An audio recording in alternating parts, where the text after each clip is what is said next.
ბრუნდებით პირდაპირ ეთერში, როგორც დააკვირდით და ეს უნიკალური რამ არის ახლა ჩემ ხელთ, ექვთიმე თაყაიშვილის მიერ მოპოვებული 1646 წლის პირველი ხელნაწერი, რომელიც შემდეგ პირველ ბეჭდურ ვერსიად იქცა და რომლის ორიგინალი დაცულია ხელნაწერთა ეროვნულ ცენტრში. სხვათა შორის, ეს საოცრება გამოყენებულია და წარმოდგენილია გიორგი ხომასურიძის ფილმში, რომელიც ექვთიმე თაყაიშვილს ეძღვნება.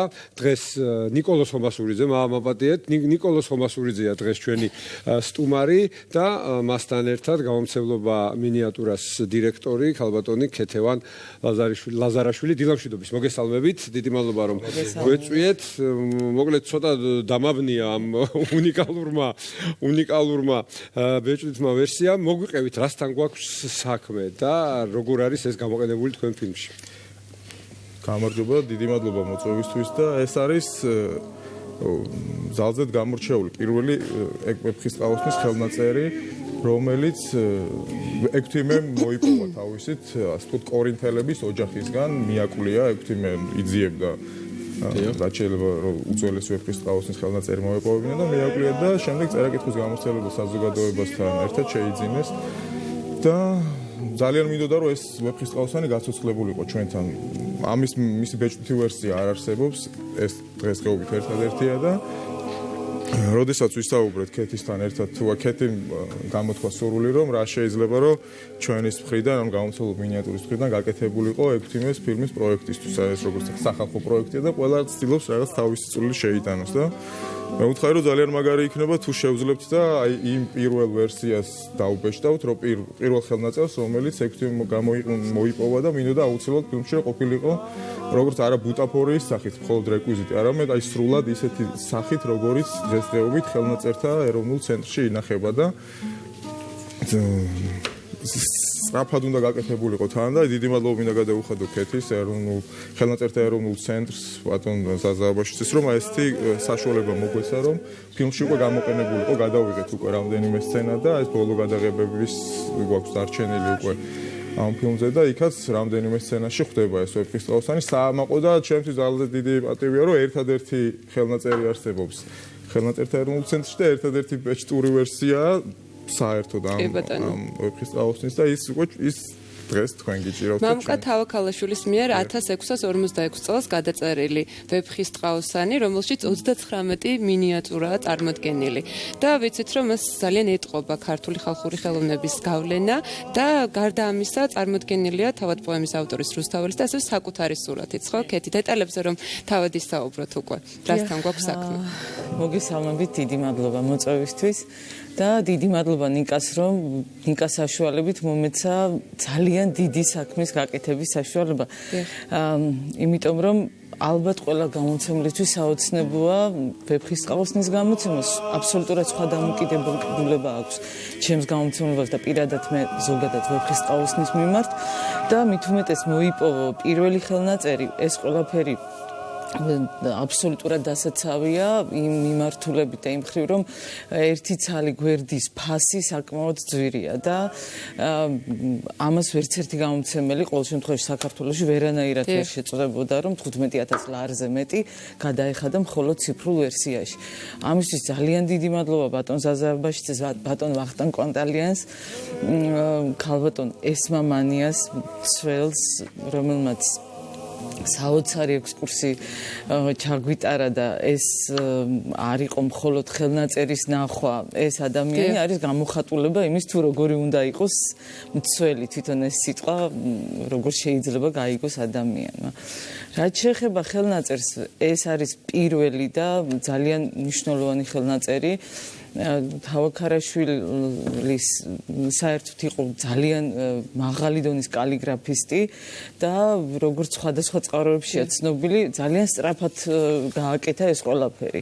ანუ როგორც გადაწერა, ასევე დაასურათა და ასე შემდეგ. ჩვენ მინიატურა გვაქვს გამოცემული თავაქარაშვილის მინიატურებით, მინიატურული ზომის ვეფხისტყაოსანი. მაგრამ ის რომ პირველ ხელნაწერს შეეხო და მე ამისი უფლება მოიპოვო, ეს იყო აი მართლაც ამაღელვებელი და ისე მოხდა რომ ზუსტად ერთ დღესა და ერთ ღამეში მოკლედ დაიბადა ეს წიგნი. მართლაც უნიკალურ გამოცემასთან გვაქვს საქმე. აკინძვა თავად. ხელით არის შეკერილი ტელემაყურებელს და პრინციპში უკვე 1911 მერიც მოიპოვე ეს უფლება, ეს მაინტერესებს რომ ხელთ მაქვს ეს სწორედ უნიკალური. სექვთიმე თაყაიშვილის ინიციატივით წერა-კითხვის გამომცემლებელმა საზოგადოებამ შეიძინა ეს ხელნაწერი, რომელიც დღემდე მოღწეულ სრულ რედაქციებს შორის არის უძველესი და მართლაც ძალიან დიდი ბედნიერება რომ გვაქვს ფილმზე ესე ახლოს ნახვის შესაძლებლობა. როდის ხდება საშუალება რომ ნახოთ 14 და 15 აპრილს მატონი რეზოჭყიუშვილი ჩამოვა და გვექნება ბოლო გადაღების დღეები.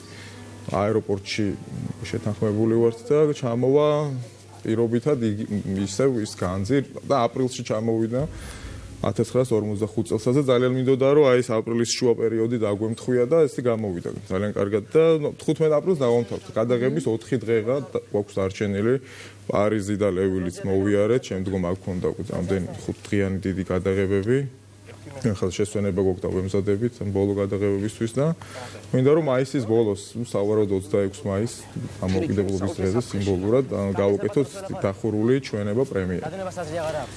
კიდევ რა საინტერესოა გაქვთ მოტანილი და თუ შეიძლება ჩვენც გვექნება ამ ფილმის ნახვის შესაძლებლობა. აუცილებლად უნდა გითხოთ ხო? ამ ნაწერების შესახებ ეს არის თავად ექვთიმეს მიერ დაწერილი საკუთარი სახლის ნივთების აღწერა, ხო? ანუ ესე როგორც თავად ეტყობა ხელნაწერს, ეს არის ექვთიმეს უბრალოდ აი ეს არის ექვთიმეს ხელის ნამუშევარი. ხელნაწერი და ძალიან მინდოდა რომ ეს არის 1926 წელს სავარაუდოდ ლევილის მამულში მცხოვრებ ქართველებმა ყველამ შეავსეს თუ ვის რა ნივთი ჰქონდა თავად იმ ოთახებში სადაც ისინი ცხოვრობდნენ და მე მინდოდა რომ ესეც მომხდარიყო აუცილებლად ფილმში და არის ძალიან კარგი პიროვნება ისტორიკოსი სანდრო მარუაშვილი რომელიც უნივერსიტეტის ისტორიის მუზეუმში მუშაობს და ძალიან კარგი კალიგრაფისტია ასევე და ვთხოვე მას რომ მიემსგავსებინა ექვთიმეს ხელნაწერისთვის და აი ეს გამოვიდა რომელიც ასევე ფილმში არის გამოყენებული და თავად სანდრო ასრულებს იმ ადამიანს ვინც თხოვს ექვთიმეს აი ამ საბანიორი მუთაქაური მატრასი 2, მოკლედ ეს არის მართლაც უძველესი ხელნაწერი, რომელიც უკვე დეტალურად პრინციპში თავად ფილმში იქნება. ფილმშიც არის კი რომ ექვთიმე ამთავრებს აი ამ ხელნაწერის შედგენას, უბრალოდ ამ სიის შედგენას, თუ რა გააჩნდა მას. ეს არის ის სრული სია, რაც გააჩნდა ექვთიმეს მისი იქ ცხოვრების პერიოდში 1926 წელს ლევილის ოთახებში. ორ ოთახში ცხოვრობდნენ ის და ნინო პალდარაცკაია და სახლის სცენები უკვე გადავიღეთ, გავაცოცხლეთ და ლევილშიც გადავიღეთ იქ რამდენიმე სცენა. და ფილმი ძალზე ანუ გამოვიდა რომ ფილმი რომელსაც არ გააჩნია ბიუჯეტი და ჩვენ ესე ვიბრძვით ყოველი გადაღების დღისთვის ჩვენს ხარდამჭერებთან ერთად რომელსაც მინდა ძალიან დიდი მადლობა გადაუხადოთ თუმცა ეს ბრძოლა ძალიან დიდი ხანი უკვე გაგრძელდა ნიკოლას და მთავარია რომ ის შედეგი მიიღეთ რაც გინდოდათ რომ მიიღოთ. კი არ უნდა დანებდე არასოდეს ბოლომდე უნდა იბრძოლო და აუცილებლად მიაღწევ შენ შედეგს და როგორც გაიხსნები შენ სამყაროს ისე გაგეხსნება სამყაროც და მთავარია ბოლომდე მიყვე შენს იმ ოცნებას და მიზანს რომელიც გაგაჩნია და აი ხო 2 აპრილს იმართება ძალიან დიდი საქველმოქმედო აქცია ბათუმში აჭარა მხარს უჭერს ექვთიმეს სადაც მობრძანდებიან სტუმრები და დიდი მადლობა მინდა უთხრა ნატალი სტუარტ ფოქს და თამარ გუდაუას და ყველა იმ ადამიანს ვინც ჩაერთო ამ ორგანიზებაში და შემოერთდება აქციას და ათენი შემოგვიერთდა გუშინ გამოგვიგზავნოს ვიდეოები გავაზიარებთ ჩვენს და ესე ხალხი ნელ-ნელა თავისით ქმნის ანუ რაც ექვთიმემ გაუკეთა საქართველოს და მოსახლეობას დღეს ხალხი ცდილობს და იგივე ხელნაწერთა ეროვნული ცენტრი რომელმაც შეიძლება ითქვას რომ უნიკალური საჩუქარი გაგიკეთათ ეს იყო ჩემი აზრით ძალიან მნიშვნელოვანი მით უმეტეს რეჟისორისთვის და ფილმისთვის ეს რეალურად გამოგვეყენებინა იყო ძალიან მნიშვნელოვანი რადგან ამით იფასობს უკვე თავად ფილმი ეს ამბავი გავდა აბსოლუტური სიზუსტით რწყილი და ჭიანჭველას ამბავს ნიკა სჭირდებოდა წიგნი მე მჭირდებოდა ამის ციფრული და ამაში აი უდიდესი როლი შეასრულა ლევან თაქთაქიშვილმა რომელიც რეკავდა ბატონ ზაზა აბაშიძესთან, არ ყვევდა უამრავ რაღაცას და მოკლედ ლევანი რომ არ ყოფილიყო, ეს ამბავი ვერ მოხდებოდა და ვერ შედგებოდა ამ წიგნის